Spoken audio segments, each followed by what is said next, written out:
I am particularly grateful today for Rabbi Lazar to come and speak with us and offer his words on this day that we are acknowledging our stewardship dedication, Thanksgiving Day, Transgender Day of Remembrance. I don't mean to be too lighthearted when I say that's a big order, and I know that we receive what you offer and are grateful for that. We're also grateful for the fact that Rabbi invited his wife, Sasha, his brother, and mother to be with us in our worship today. So let's offer our welcome to you, and know that all of us will want to say a word of greeting at our service and a word of further welcome, and we're grateful to have you all here.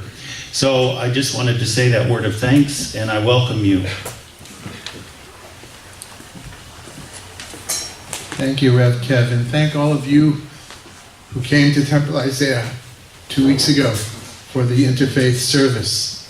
And thank you to Rich and his team for organizing the shower of stoles, which created an even holier presence in our temple building. I'll get to the building in a second, but I do want to begin with the words that we heard at the beginning of this service from our teacher, Rev Kev. As you see yourself from the inside out. As you see yourself from the inside out. In our first reading, Hannah, who will be Samuel's mother, she's at Shiloh. It's not Jerusalem. It's before Jerusalem was established. She's at the temple in Shiloh with her husband and the other wife, Peninnah, the more favored wife, who has children. She has none. And she reaches deep into her heart for a prayer, deep inside, and is perceived by the expert, Eli, the chief priest, as being drunk. Because you don't come to a temple to pray. It's a huge misunderstanding. Temples weren't for prayer, they were for offering sacrifices and incense. Hannah is the first character in the Bible who prays at a holy temple. There is prayer which is spontaneous. There's Jacob when he puts his head on the rock, which was our reading this last Shabbat. There's Moses when he's so fed up with the people of Israel, Vayitzak Moshe, and he cries out to God. But coming to an established place of ritual to pray just was not done.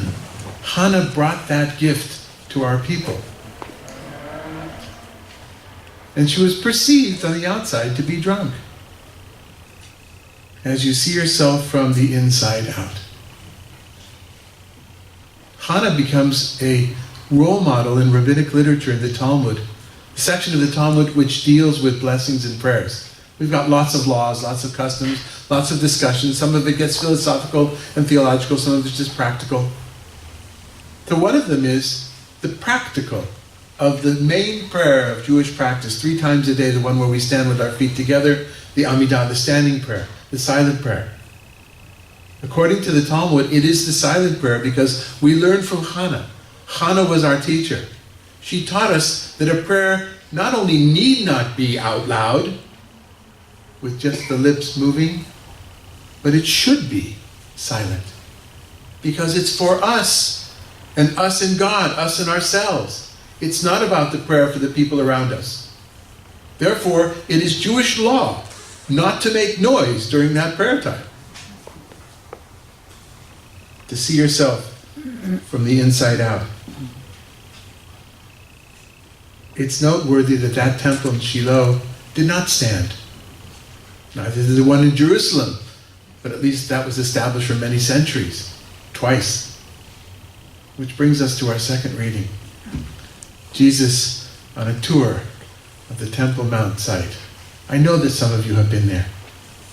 You've been to the Western Wall, and you've been to the, more important for this particular passage, where the Western Wall meets the Southern Wall. You can be down there at street level, and you can see the corner of those stones. Those stones are 50 tons. I remember 50 tons because I was a tankist in the army, and our tank was 50 tons. And I said, whoa, that stone is as heavy as the tank that I'm in. 50 tons. And you can see how long it is and how wide it is by that corner space. And you marvel at how they got them there and how they moved them and how they were carved in such a way. They've been weather beaten, the ones on the outside, but I was lucky enough to be on the inside under the Al-Aqsa Mosque, the one that has a black dome, used to be silver, not the golden dome. I don't know, tour of archaeological sites when I was at Hebrew University. And I saw the stones, the dressed Herodian stones that had not been exposed to weather. They're beautiful. You can barely see the line where the stones meet. A tremendous work of architecture, of marvel. And Jesus says, this is nothing. This will not stand. And then moving up the hill to Mount Olives with his students in a private fashion, this will not stand. It won't stand because it's the outside. It's not the inside. The inside is what happens there. The communication of individuals and the community with God and with themselves. The building houses it. It may make it easier. And yes, sometimes a building will somehow help our experience by lifting our eyes upwards. But I want to tell you that it's not about the building. And stewardship of a community is not necessarily about a building. It's about having a place to be. I know you have a permanence committee and a permanence fund. I know because I saw the amount. I would like to ask you to consider that permanence is not a building that you own.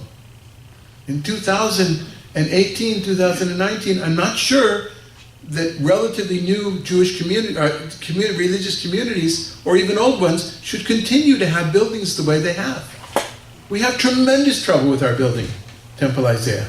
And everybody loves it. It's mid-century modern. Well, not really, because the Easter Williams part of the building has been changed so many times, it really doesn't look that much like the way he designed it.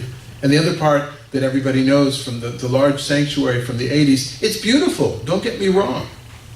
But it cost a hell of a lot to keep going. And we've got sewage issues, and we've got electricity issues, and we've got air conditioning issues, and the roof, and it goes on and on. Don't get me wrong, it's a blessing to have a building, but it's also a curse. Permanence does not necessarily mean that you own real estate. Permanence is the ongoing love and compassion and good work that's done in the world as a result of good prayer, of good study, of communion, people coming together as we see ourselves from the inside looking out. Even the stones of that building that remain, that have become sanctified to Jews and non-Jews for centuries. The Western Wall, some call the Wailing Wall. A place where people put notes in between the stones. If you haven't been there, you've seen it. You're probably horrified to learn that those notes are cleared out every night and they're swept up and they're buried in a cemetery. They're considered to have some sanctity. I don't think I've ever put a note in my life in that wall. Because even from my first visit to Israel when I was 15, I said, what? God needs me to write a note and put it in a wall? Now I know it's important to people. I know that people need something to hold on to, but I will also say that the Western Wall, in our tradition, as an Israeli I say this, many of you know I've lived most of my life in Israel. I say this as a Jew, as a rabbi, there's something off with that. There's something off with the fact that people actually believe that it's the wall that they're talking to. They'll say it's God, but they're doing everything they're doing, it is the wall. There's a poem that was written in 1967. If I understand correctly, it was written before the capture of the Temple Mount. It's 50 years ago. And you may know that Israelis had no access to the wall until that time, and there was a great celebration. Finally we have the wall. The wall is in our hands, said the famous soldier who was quoted. And in that poem, it's called the Kotel, the wall. The words, the wall, moss and sadness. the wall, lead and blood. There are people with a heart of stone, and there are stones with a human heart. And I always loved that sentiment, until I realized that there are too many people today, in my faith tradition, perhaps in yours as well, that are too worried about the stones and not enough about the people. They're so focused on looking for the soul of the stone, they forget to see the soul of the person. Because they're from the outside, looking in, and sometimes can't see. With our advocacy for transgender and gender non-conforming folk, we want to respect how each individual sees themselves from the inside looking out, not us looking at them. We need to hear from each individual how they would like to be treated and referred to in this semi-gender influenced language that we have, and this is nothing compared to Hebrew.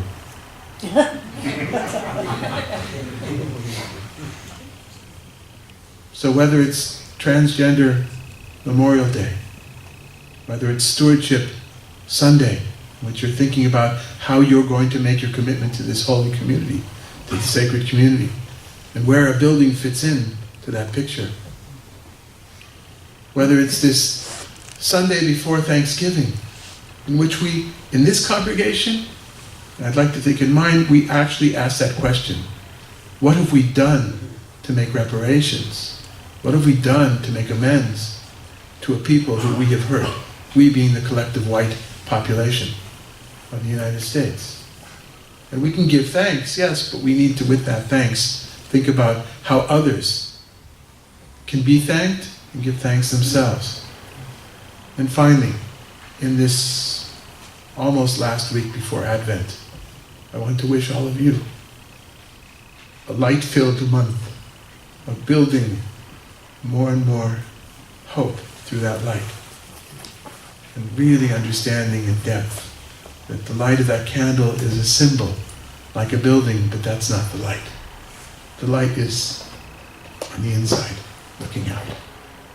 Thank you.